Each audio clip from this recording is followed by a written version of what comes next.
Hello दोस्तों, आज हम कंप्यूटर में मेमोरी चैप्टर को पढ़ेंगे। जो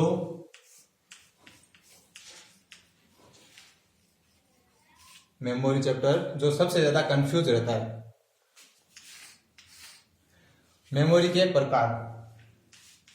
नंबर 1,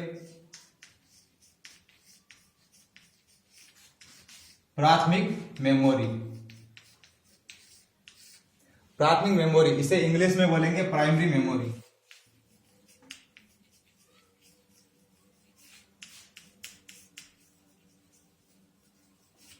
क्योंकि कभी कभी क्या होता है, इंग्लिश में नाम आ जाता है और कभी कभी हिंदी में भी दे देते हैं, तो इसलिए हमें दोनों याद रखना पड़ेंगे। और इसे हम और भी बोल सकते हैं semi conductor memory. Semi conductor memory और मेन मेमोरी। मेन मेमोरी जिसे हम मुख्य मेमोरी कहते हैं।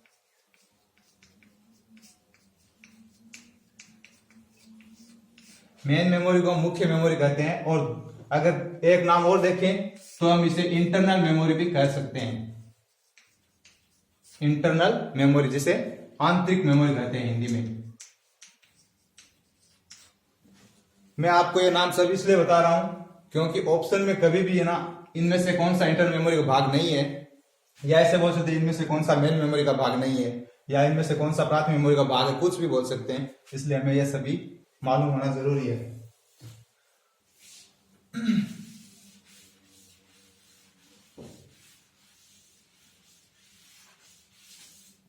दूसरा,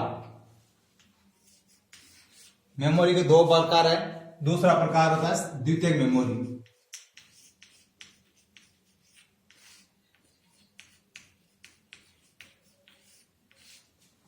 जिसे हम इंग्लिश में सेकेंडरी मेमोरी बोलते हैं।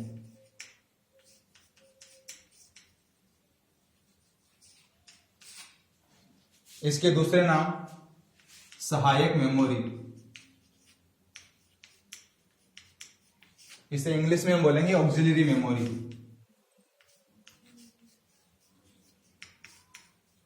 ऑक्सिलरी मेमोरी, ठीक है। और इसे हम एक्सटर्नल भी बोलते हैं,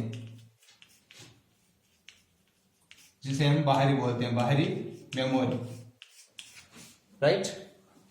द्वितीयक मेमोरी सेकेंडरी मेमोरी बोलते हैं इंग्लिश में, और सहायक मेमोरी को इंग्लिश में बोलते हैं ऑक्सिलरी, और एक्सटर्नल जिसे बाहरी बोलते हैं। ये द्वितीयक मेमोरी के प्रकार नाम है, ठीक है।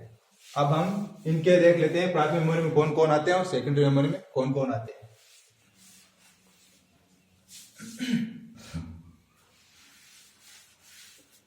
प्राथमिक मेमोरी,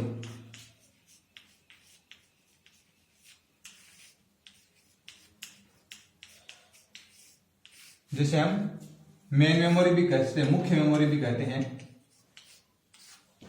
इसके प्रकार, नंबर 1, रैम, रोम और cache memory, right. RAM memory, ROM और कैश, ये तीनों प्राथमिक मेमोरी के भाग हैं। आज हम पढ़ेंगे रैम के बारे में। रैम के प्रकार, डी रैम, एस रैम और एस डी रैम। ओके दोस्तों, डी रैम के बारे में बताता हूं मैं आपको। तो डी रैम का काम क्या है, जो हमारा पर्सनल कंप्यूटर होता है ना, पीसी, उसमें बार बार हमें डाटा को रिफ्रेश करना पड़ता है। डाटा माने तो आंकड़े, तो आंकड़ों को बार बार रिफ्रेश करना पड़ता है ना, बार बार रिफ्रेश करना पड़ेगा।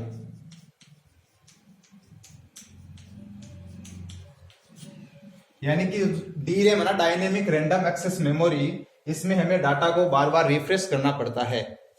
उसके बाद हम बात करते हैं एस रैम की। इसका फुल फॉर्म है स्टैटिक रैंडम एक्सेस मेमोरी। ये क्या होता है दोस्तों, इसे हम बार बार रिफ्रेश नहीं करते हैं, इसे बार बार रिफ्रेश करना नहीं पड़ता, नहीं पड़ता। ओके, तो ये है ना, ये एस रैम जो डी रैम से थोड़ी महंगी होती है, यानी डी रैम इससे थोड़ी सस्ती होती है। ओके,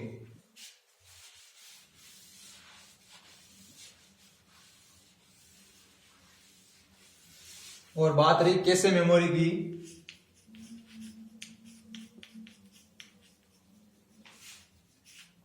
तो ये हमारी फास्ट मेमोरी होती है, सबसे तेज मेमोरी होती है। वैसे तो इससे तेज रजिस्टर मेमोरी होती है, बट ये रैम में हम नहीं गिनेंगे इसको एक तरह के लिए, जो सबसे तेज होती है। और ये जो कैश मेमोरी है ना, अगर ये ऑप्शन में ना आए ना, तो इसको कैश मेमोरी को हम सबसे तेज मेमोरी या महंगी मेमोरी भी कहेंगे। ये तीनों प्राथमिक मेमोरी के भाग हैं। उसके बाद मैं बताऊं तो ये जो हमारा रैम है, इसमें अगर पावर चला जाए, इसमें अगर लाइट चला जाए, तो जो डाटा स्टोर रहता है वो अपने आप खत्म हो जाता है। यानी पावर जाने पर स्टोर डाटा नहीं रहता, स्टोर किया हुआ डाटा इसमें नहीं रहता, अपने आप खत्म हो जाता है। और जो रोम होती है हमारी, उसमें क्या होता है, पावर जाती है ना, उसके बाद भी डाटा हमारा सेव रहता है।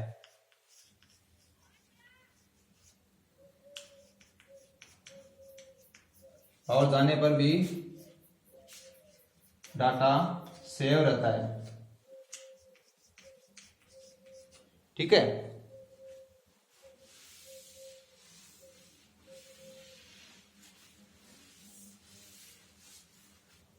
रैम की बताता हूं, रोम की बताता हूं मैं। रोम जो पावर जाने पर डाटा सेव रहता है ना, इसलिए ये स्थायी मेमोरी है। सेव रहता है ना, इसलिए इसे स्थायी मेमोरी कहते हैं। ठीक है, स्थायी मेमोरी को इंग्लिश में बोलते हैं नॉन वॉलेटाइल,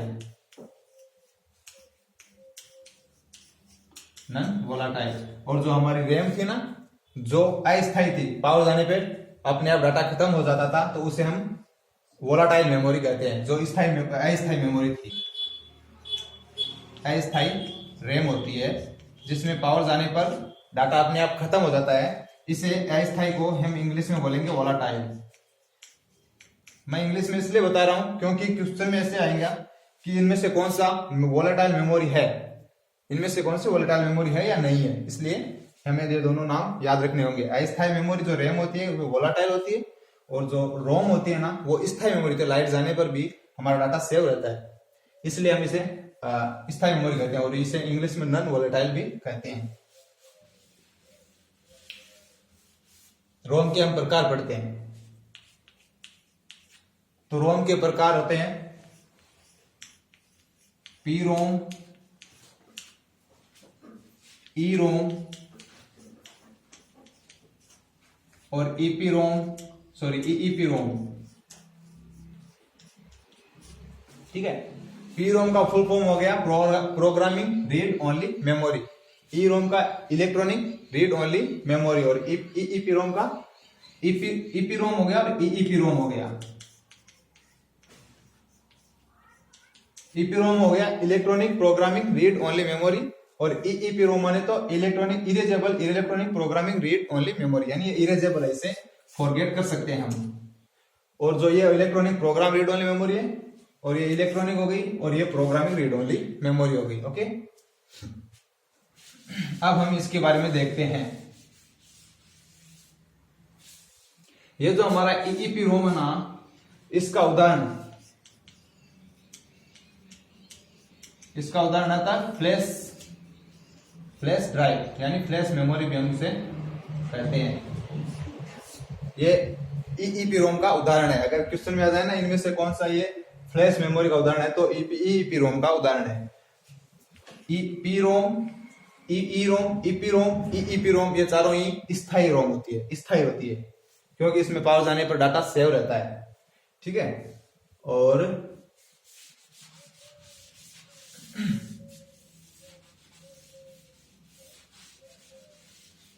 बात करें हम पी रोम की, प्रोग्रामिंग रीड ओनली मेमोरी, इसमें दोस्तों हम डाटा को, कोई मान लो यूजर है और डाटा एंटर देता है, डाटा एंटर करता है, तो वो जो डाटा बर्न होता है ना, प्रोग्राम जो प्रोग्राम होता है ना, प्रोग्राम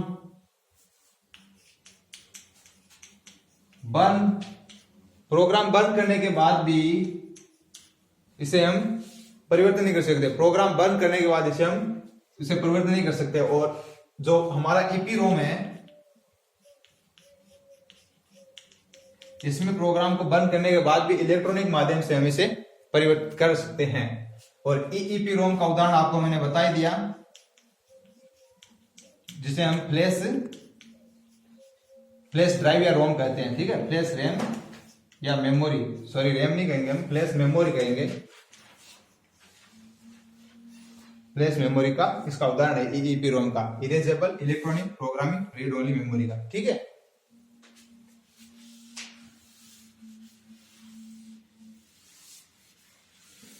आपको मैं बेसिक नॉलेज दूं तो जैसे कंप्यूटर का दिमाग,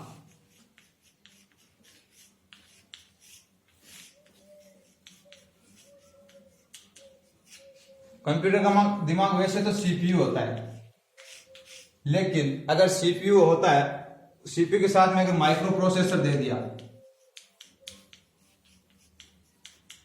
तो हम माइक्रो प्रोसेसर को करेंगे, क्योंकि माइक्रो प्रोसेसर के बिना कुछ नहीं हो सकता। माइक्रो प्रोसेसर का कार्य क्या होता है, जो हमारा डाटा होता है उसे सूचना में कन्वर्ट करता है।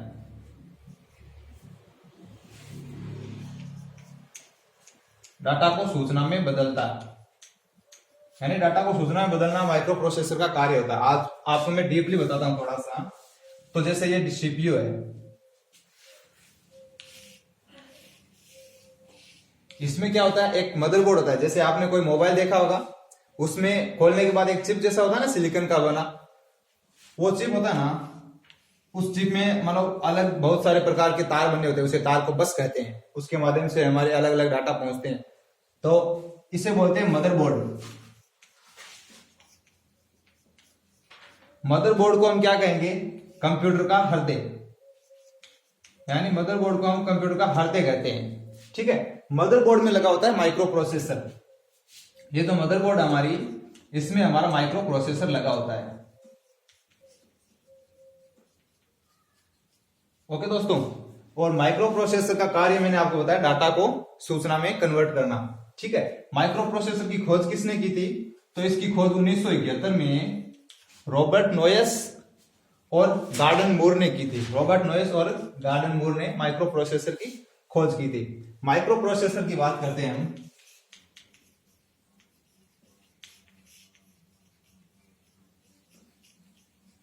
तो इसमें हम देखते हैं, तो इसमें होता है ALU, cache memory, control unit, ठीक है। ALU होता है, कैश मेमोरी होता है, कंट्रोल यूनिट होता है, ये सभी हमारे माइक्रो प्रोसेसर में होता है। अब आज मैं आपको बताऊंगा ALU का कार्य क्या है, कैश मेमोरी का कार्य क्या है, कंट्रोल यूनिट का कार्य क्या है।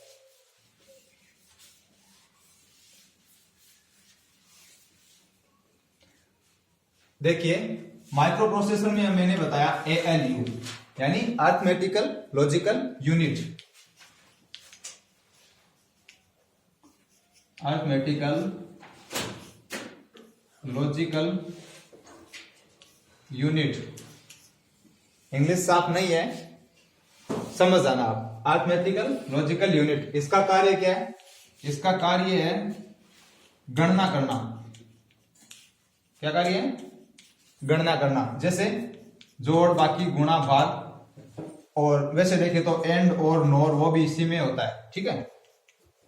एंड और नोर ये हमारा ALU में होता है, अरिथमेटिकल लॉजिकल यूनिट। वैसे देखे ना तो एप्लीकेशन होते हैं ना, एप्लीकेशन जैसे ऑपरेटिंग सिस्टम है, विंडो है, जैसे हमारा व्हाट्सएप है वगैरह, तो ये ALU में ही होता है, ठीक है। और वैसे अगर क्वेश्चन आ जाए कि हमारा जो प्रोग्राम है वो इंस्टॉल किस में होता है, तो हमारा प्रोग्राम इंस्टॉल होता है हार्ड डिस्क में। ओके दोस्तों, हमारा प्रोग्राम किस में इंस्टॉल होता है? हार्ड डिस्क में इंस्टॉल होता है। वैसे एप्लीकेशन को बोलते हैं हम ALU भी एक तरह से। दूसरी बात, माइक्रो प्रोसेसर में मैंने बताया ALU और कैश मेमोरी कंट्रोल यूनिट, है ना। माइक्रो प्रोसेसर में मैंने ALU आपको बता दिया, कैश मेमोरी बताता हूं। कैश मेमोरी कार्य क्या होता है? जो हमारा डाटा होता है ना, हम डाटा, कंप्यूटर का वैसे कार्य क्या है? सबसे पहले कंप्यूटर में डाटा इनपुट होगा, ठीक है। उसके बाद डाटा क्या होगा? इनपुट होते ही स्टोर होगा। तो डाटा स्टोर हो गया, स्टोर होने के बाद क्या होगा? वो प्रोसेस करेगा, तो उसमें हो गया प्रोसेस, ठीक है। डाटा प्रोसेस होने के बाद हमारा डाटा आउटपुट होगा, ठीक है ना। क्योंकि कंप्यूटर सबसे पहले इनपुट लेगा, उसके बाद वो बाइनरी कोड के रूप में हमें भाषा को समझेगा, सीधा नहीं समझता है कंप्यूटर, बाइनरी को समझता है, 0 और 1, इसे बोलते हैं बाइनरी या बिट, बाइनरी डिजिट या बिट। इस भाषा, यानी ये लो लेवल लैंग्वेज है, इस भाषा के रूप में कंप्यूटर समझता है। तो इसे इनपुट लेने के बाद वो लो लेवल लैंग्वेज में बदलेगा, स्टोर करके प्रोसेस करेगा और वो आउटपुट में कन्वर्ट कर देता है। तो हम बात करते हैं कैश मेमोरी की। तो जो माइक्रो प्रोसेसर है भाई साहब, इसमें हमने जो इनपुट किया हुआ डाटा, यानी डाटा को सूचना में बदलने का काम ये करेगा। तो जो डाटा होता है ना, किसके अंदर होता है? कैश मेमोरी, माइक्रो प्रोसेसर में। तो ये क्या करेगा? डाटा को, जो होता है ना, माइक्रो प्रोसेसर और रैम, इन दोनों के बीच सेतु का कार्य करेगा। सेतु माने पुल का कार्य करेगा ये कौन? Cache memory. माइक्रो प्रोसेसर से जो डाटा इनपुट किया हुआ डाटा माइक्रो प्रोसेसर में प्रोसेस हुआ और उसके बाद वो रैम में जाता है, रैम के बाद में वो रोम में जाता है, रोम के बाद में वो बाइनरी को इंसान के समझ में वाली लैंग्वेज में कन्वर्ट करके आउटपुट में होता है ना। इसलिए सबसे पहले माइक्रो प्रोसेसर रैम में जाएगा ना, उनके बीच में कैश मेमोरी हमारा ये पुल के रूप में कार्य करेगा इसका, ठीक है। और हम बात करते हैं माइक्रो प्रोसेसर में कंट्रोल यूनिट की। कंट्रोल यूनिट का कार्य क्या है? मैंने आपको बताया कि जैसे सबसे पहले इनपुट होगा, ठीक है। और जैसे ये प्रोसेस किया इसने, कोई डाटा को प्रोसेस करने के बाद वो रैम में गया, रैम में जाने के बाद वो आउटपुट होता है, ठीक है। यानी इनपुट किया हुआ डाटा प्रोसेस होकर रैम में जाएगा, रैम से वो आउटपुट में होगा, रियल बात है। तो ये सब होता है ना, इनके बीच में जो कंट्रोल का कार्य होता है ना, वो इस कंट्रोल यूनिट का कार्य होता है वैसा। क्योंकि अगर कंट्रोल यूनिट नहीं होगा तो ये सब मैनेजमेंट कौन करेगा? सही है। तो इनपुट किया हुआ हमारा डाटा, यूजर द्वारा इनपुट किया हुआ डाटा प्रोसेस करने के बाद जो रैम में जाता है, रैम के बाद वो आउटपुट में होता है, यानी इंसान के समझ वाली लैंग्वेज में वापस कन्वर्ट करके आउटपुट करता है। इन सब के बीच में कंट्रोल कौन करता है? कंट्रोल यूनिट करता है। और ये कहां होता है वैसा? ये होता है माइक्रो प्रोसेसर में। माइक्रो प्रोसेसर कहां होता है? तो माइक्रो प्रोसेसर होता है मदरबोर्ड में। मदरबोर्ड कहां होता है? मदरबोर्ड होता है CPU में, ठीक है।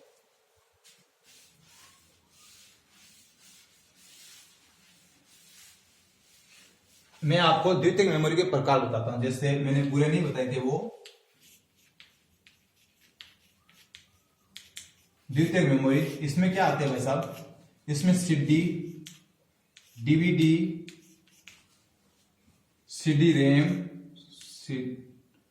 1 सेकेंड, CD RW, जिसे हम कॉम्पैक्ट डिस्क रीड राइट कहेंगे, और CD रोम, ठीक है। Compact disc read only memory. CD को कॉम्पैक्ट डिस्क बोलते हैं, DVD को डिजिटल विजुअल डिस्प्ले कहते हैं, CD RW को compact disc read and write कहते हैं, और CD रोम को compact disc read only memory कहते हैं। उसके बाद हम पेन ड्राइव, जिसे हम फ्लैश रैम भी कहते हैं, फ्लैश ड्राइव भी कहते हैं, ये सभी सेकेंडरी मेमोरी के प्रकार बता रहा हूं। फ्लैश ड्राइव हो गया। और हम बात करते हैं तो चुंबकीय टेप होता है। चुंबकीय टेप जो पॉलिस्टर की बनी होती है, जैसे ये जो हम रेल के द्वारा चलाते हैं वो सब। और हार्ड डिस्क है, फ्लॉपी डिस्क है,